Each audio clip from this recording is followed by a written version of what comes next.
The horse had not allowed anyone near him in 14 months. The grooms knew better than to try. The stable master, a man of 30 years' experience with difficult animals, had taken one look at the creature after Lord Ashvale brought him back from the north, and quietly instructed everyone to leave him feed and water, and nothing else. The horse, a grey stallion of uncommon size, with a long pale scar along his left shoulder, stood at the back of his stall and regarded the world with the particular contempt of something that had once trusted and had paid for it. His name was Calder, and he had belonged before to a man who was dead. Thea Morrow arrived at Ashvale Park on the 2nd Tuesday of November, when the light was the colour of old pewter and the grounds were already surrendering to winter. She came in a hired coach, not a private one, and she brought 2 trunks, both modest, and a leather satchel she did not let the footman carry. She was 26 years old. Her father, Sir Geoffrey Morrow, had died the previous spring and left behind him a name that still carried weight in certain drawing rooms, and debts that carried considerably more weight everywhere else. The position at Ashvale was not what she had imagined for herself in the years when she had still been permitted to imagine. But she had stopped doing that some time ago, and she had found in the absence of imagination a kind of bedrock practicality that served her better than hope ever had. She was to be companion and tutor to Lord Ashvale's daughter, Philippa, who was 7 years old and had not spoken a word to anyone outside her own household in the 14 months since her mother died. Thea learned this from the housekeeper, Mrs. Calder, while being shown to her room, a decent room, on the 2nd floor, with a window that faced the kitchen garden. She did not learn it from Lord Ashvale himself, because Lord Ashvale was not present when she arrived, and was not expected until the following afternoon, and this, Mrs. Calder conveyed, was entirely normal. His lordship, the housekeeper said carefully, keeps his own schedule. Thea unpacked her 2 trunks and her satchel and made note of what she would need. She met Philippa the next morning. The child was sitting in the window seat of the upstairs library, with a book open in her lap and her legs tucked beneath her in a way that suggested she had been there long enough to make herself entirely comfortable and had no intention of moving. She had her father's colouring, dark hair, pale skin, eyes that were very nearly grey, and she looked up at Thea with the expression of someone who had been introduced to many people over the past 14 months and found all of them equally insufficient. Thea sat down in the chair opposite, took out her own book, and read for 40 minutes without speaking. When she looked up, Philippa was watching her. "I expect," Thea said, "that everyone who comes in here wants to talk to you." Philippa said nothing, but something in her face shifted, the very smallest amount, in the manner of a door that has been latched from the inside and has not opened, but has perhaps acknowledged the knock. "I don't particularly want to," Thea said. "Not yet. I find it's better to know a place before you try to speak about it." She went back to her book. After a moment, Philippa did the same. Lord Ashvale returned that afternoon. Thea was walking the east corridor when she heard the front doors open, heard the particular quality of silence that settles over a household when its master enters. Something in the way the staff moved, swift and careful and collectively attentive.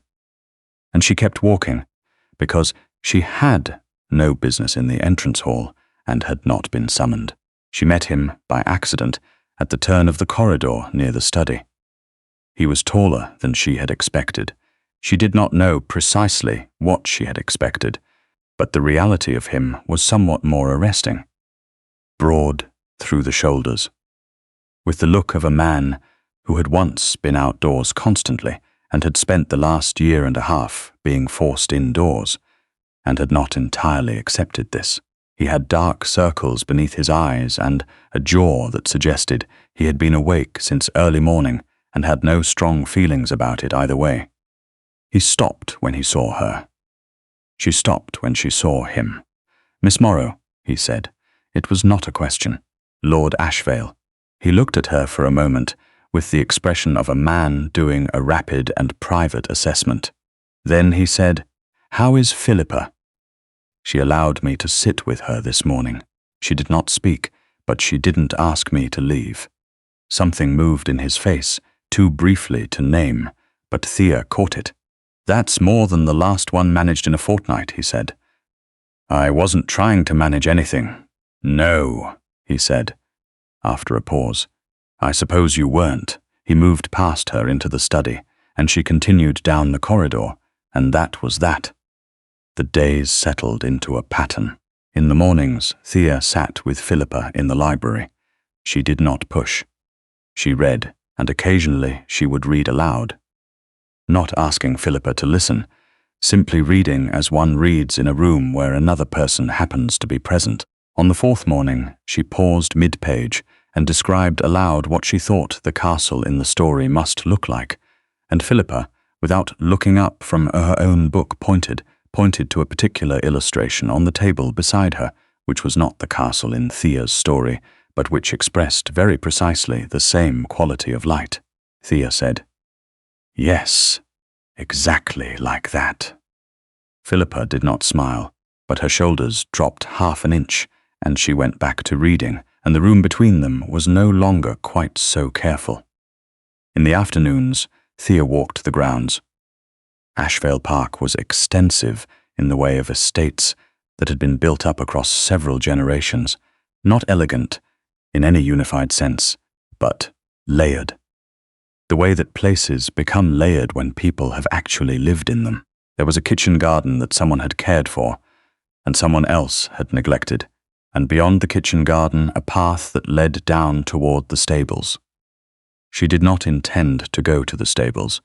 She went past them 3 times before she went in. It was the sound that drew her the second time, a low and sustained sound. Not quite distress, but something like it. She paused at the stable door and looked in and saw the grey stallion at the back of his stall, standing with his head low, and for a moment she stood very still, because there was something in the quality of that stillness that she recognized. She did not go in that day. She stood at the door for a while, and then she left. The following afternoon she returned and stood at the door again. The horse turned his head and looked at her. She looked back. She stayed for perhaps 10 minutes, and then she walked back to the house, and did not mention it to anyone. Lord Ashvale noticed on the 5th day. "You've been going to the stables," he said. He had a habit, she was learning, of appearing in corridors with the manner of a man who had been somewhere else entirely, and had ended up here more or less by accident, though she was beginning to suspect this was not quite true. "I have Calder. Hasn't let anyone approach in over a year. I'm not approaching him, I'm standing at the door." He looked at her. Why? She considered this.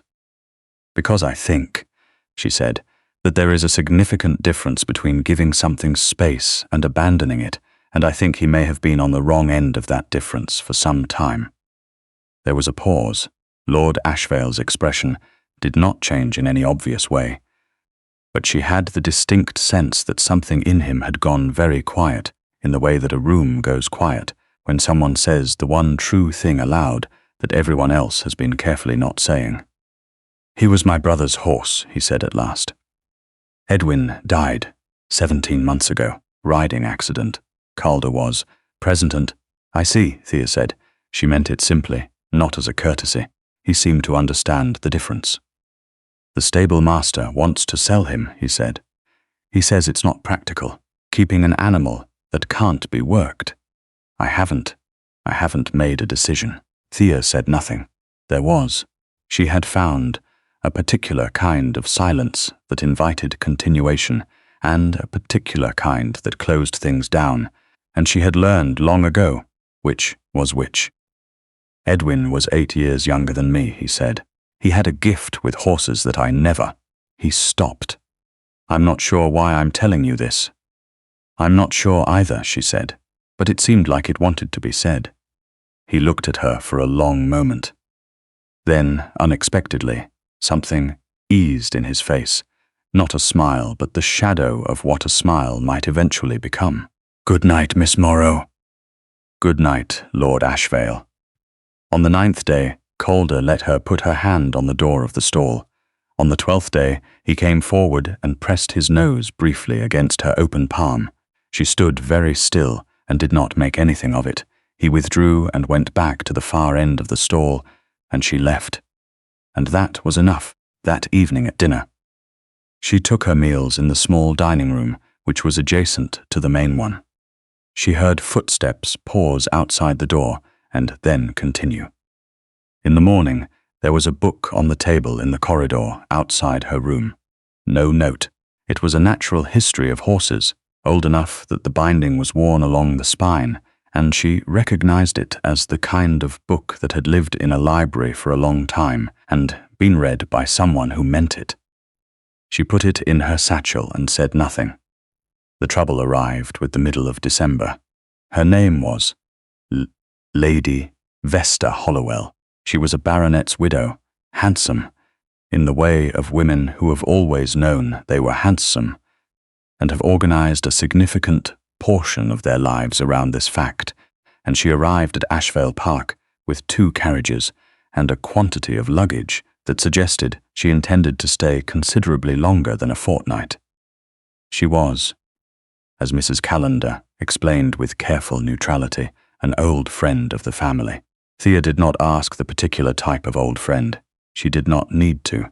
Lady Hollowell's view of Thea was established within approximately 6 hours of her arrival, and it was expressed not through any direct unpleasantness. She was too practiced for that, but through the particular manner in which she spoke to her at the dinner table, the careful calibration of warmth that suggested Thea was perfectly adequate in her function, and should not mistake that function for anything else. She asked questions about Thea's family in the specific tone of someone asking about a wine they have already decided is ordinary. She said, twice, that it was remarkable what difficulties the provincial gentry had suffered lately, in a way that made it clear she did not find it remarkable at all. Philippa sat through dinner with her eyes on her plate. Thea said very little and noticed everything. It was the incident in the library that changed things. Thea was not present. She heard about it from the housemaid Nell, who had been dusting the hall, and had not, strictly speaking, been meant to overhear anything. Lady Hollowell had come upon Philippa in the library. Philippa, who had in the past 2 weeks begun to do a thing that Thea had been watching with very quiet attention. She had begun to bring small objects to Thea. A pebble once, a pressed leaf. A length of ribbon she seemed to have found somewhere and deemed interesting. She left them in the chair where Thea usually sat, and Thea received each of these offerings with the seriousness they deserved, which was the same seriousness she would give anything said in words. On this particular afternoon, Philippa had left a small dried seed pod in Thea's chair, the kind that rattles faintly when you shake it, and Lady Hollowell had come in and found the child crouched over the chair, arranging it just so. What a peculiar thing to be doing, Lady Hollowell had said. You know, your father has quite enough to manage without you making everything into a production. It would be much better for everyone if you simply talked like a normal child. She had not said it cruelly. That was, in some ways, the worst of it. She had said it with the brisk, reasonable effect of someone delivering obvious good sense. Philippa had not responded, but she had left the library, and she had not come back that afternoon. And when Thea went to find her before supper, she was sitting at the window of her bedroom, with her back to the door, and the seed pod was not in her hands. Thea sat on the floor beside the window and did not try to make it better, because some things could not be made better, and trying was often a way of making it about yourself. She sat there for a long time. At some point, Philippa slid down from the window seat and sat beside her, and they stayed like that until the light was nearly gone. Lord Ashvale found out that evening. Thea did not tell him directly. She did not have to, because Nell had apparently also told the under-butler, who had told the footman, who had told the rest of the household, in approximately the time it takes a fire to find dry timber, and by the time Lord Ashvale came looking for Thea in the corridor, after supper, he had the expression of a man who has been managing his own face with considerable effort for approximately 2 hours. "I'm told," he said, "that Lady Hollowell spoke to Philippa this afternoon in a manner that was—" "It was not malicious," Thea said. "That is not a defense of it." "No," she agreed. "It isn't." He stood very still. "She is going to ask," he said quietly, "within the week, and she is not. She is not a cruel woman, Miss Morrow. She is simply someone who has decided what she wants and has mistaken that decision for a plan. I have not. I should have handled this more directly. I did not want to be unkind." Thea looked at him for a moment. "Philippa has been leaving things in my chair," she said. "Small things, a pebble, a seed pod. She hasn't said anything, but she's been trying to tell me things in the only way she currently has." He was very quiet. "That is not nothing," Thea said. "That is, in fact, everything." She did not know quite what made her say it, whether she was speaking about Philippa or about the book left in the corridor, or about the small and accumulating grammar of attention that had been building between them across 3 weeks of parallel reading and stable doors and conversations in hallways. Perhaps all of it at once. Lord Ashvale was looking at her with an expression she could not quite name, but which she recognized in the same way she had recognized Calder's particular quality of stillness, as something that had been standing alone for a long time, and was deciding, with great care, whether to come forward. "I think," he said, "that she is not the only one who has found." He stopped. "I am not accustomed to saying things directly." "I know," Thea said. "I have noticed." Something shifted in his face. "Miss Morrow, Lord Ashvale, I would like very much if you would stay." She held his gaze. "I am not a comfortable choice," she said. "I am aware of that." "No," he agreed, "but I have come to find that I have remarkably little interest in comfortable choices." Lady Hollowell departed on a Friday with the same 2 carriages and the same quantity of luggage and the particular dignity of someone who intends not to acknowledge what has happened. Lord Ashvale was entirely courteous and did not waver. Thea was not present for the farewell because she was in the stable with Philippa, who had asked. In writing, on a small piece of paper pressed into Thea's hand that morning, whether she might come to the Alseforth, they stood at the stall door. Together, Calder looked at Philippa for a long moment, then he came forward. Philippa's hand was very small against his nose. She stood absolutely still, the way Thea had taught her, the way Thea herself had stood for 12 before she understood that stillness was not passivity but a kind of invitation.